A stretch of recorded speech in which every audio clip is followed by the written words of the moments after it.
Hello everybody, कैसे हैं आप लोग। होप सो सब अच्छे होंगे, सुरक्षित होंगे, घर पे होंगे।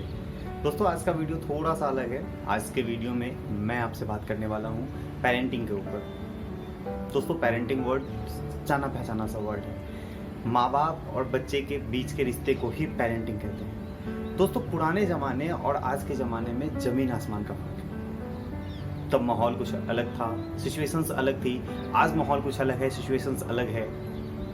हमारे टाइम पे जितनी फ्रीडम हमें नहीं दी जाती थी, आजकल के बच्चों को उससे ज़्यादा फ्रीडम दी जाती है। और हमारे माँ बाप को तो बिल्कुल फ्रीडम नहीं थी उस टाइम पे। दोस्तों जिस टाइम पे हम फिजिकल स्पोर्ट्स के पीछे पड़े रहते थे, आजकल के बच्चे वर्चुअल स्पोर्ट्स यानी कि मेंटल स्पोर्ट्स के पीछे पड़े।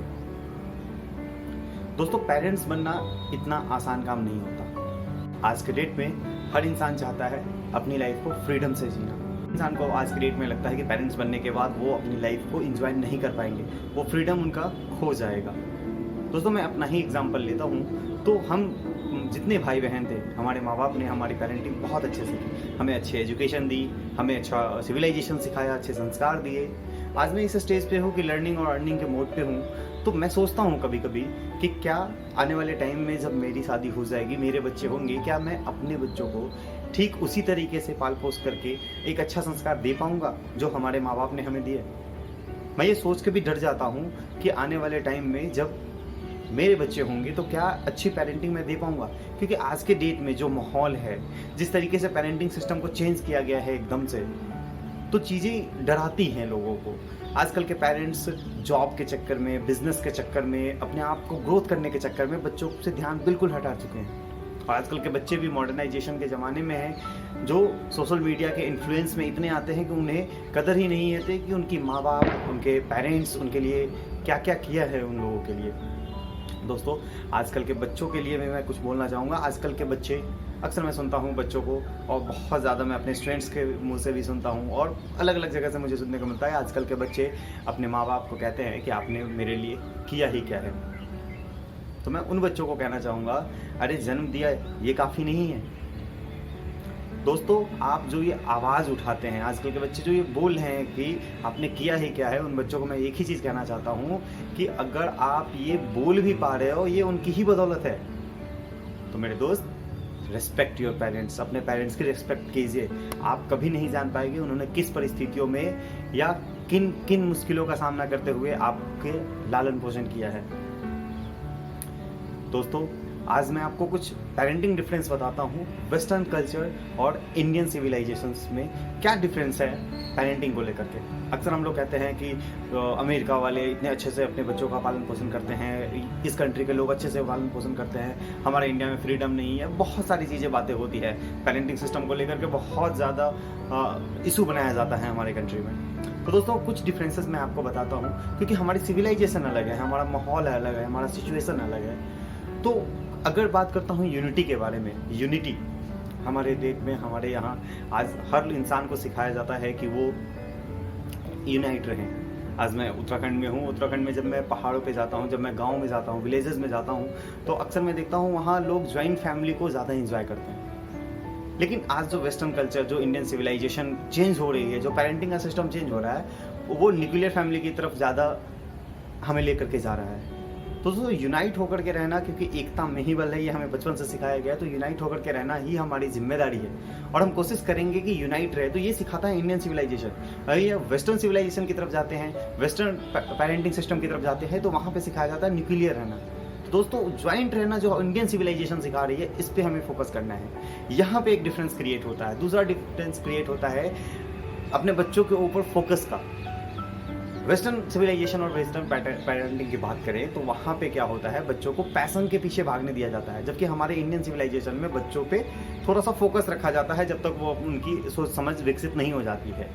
जैसे एग्जाम्पल के तौर पे ये थोड़ा सा आपको लग रहा होगा कि कहीं ना कहीं इंडिया में बांधा जाता है बच्चों को, पेरेंट्स के दबाव में आकर के उसको बांध दिया जाता है, उनके सोच को दबा दिया जाता है। दोस्तों ऐसा नहीं है। अगर मैं बात करूँ, अगर 10 साल के बच्चों को अगर पैशन के पीछे भागने दिया जाए, सिर्फ उनको एकेडमिक चीज़ों से हटा करके बोला कि अपने पैशन को फॉलो करो, अगर उसको पैशन फेसबुक है तो वो 5-6 घंटे फेसबुक पर बर्बाद कर देगा, अपनी एजुकेशन को पूरा नहीं कर पाएगा।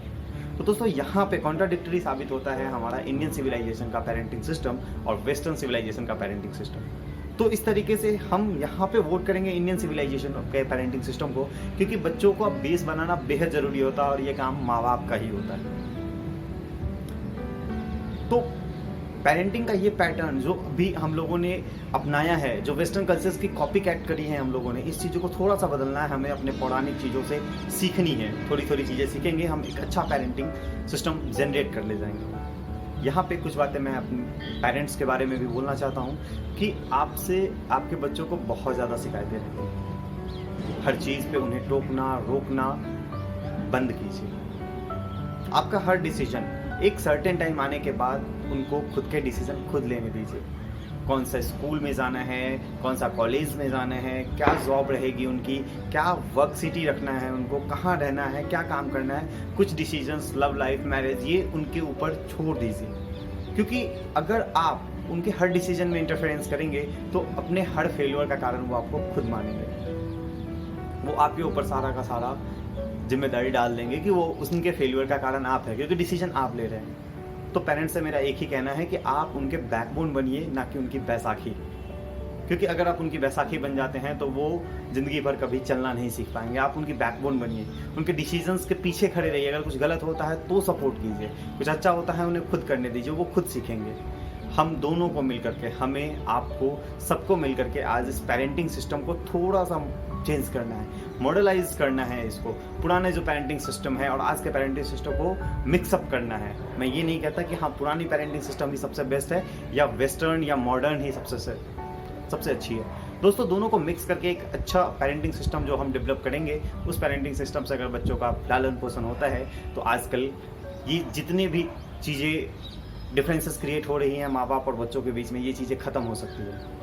होप सो इस वीडियो में मैं आपको समझा पाया हूँ कि पेरेंटिंग सिस्टम किस तरीके से हमें चेंज करना है और क्या कारण होता है कि हमारे और हमारे पेरेंट्स के बीच में आनावानी चलती रहती है, किस कारण से हम एक दूसरे से तवज्जो नहीं रख पाते, एक दूसरे से हमारी मेंटल सिचुएशन मैच नहीं कर पाती है। मैं अपने पेरेंट्स का बहुत शुक्रिया अदा करता हूँ कि उन्होंने मुझे ऐसी परवरिश दी, मुझे ऐसे सिचुएशंस में रखा जहाँ मुझ पर कोई बाउंडेशन नहीं था, किसी भी तरीके का डिसीजन मेकिंग बाउंडेशन नहीं था मेरे ऊपर। मैंने अपने लाइफ के डिसीजन खुद लिए, खुद से आगे बढ़ा, खुद बस उनका प्यार रहा, सपोर्ट रहा, जिसके लिए मैं थैंकफुल हूँ। दोस्तों आज के वीडियो में इतनी ही बातें मुझे करनी थी। आगे कुछ और बातें करूँगा आपसे पेरेंटिंग के ऊपर। मिलते हैं नेक्स्ट वीडियो में, तब तक के लिए थैंक यू।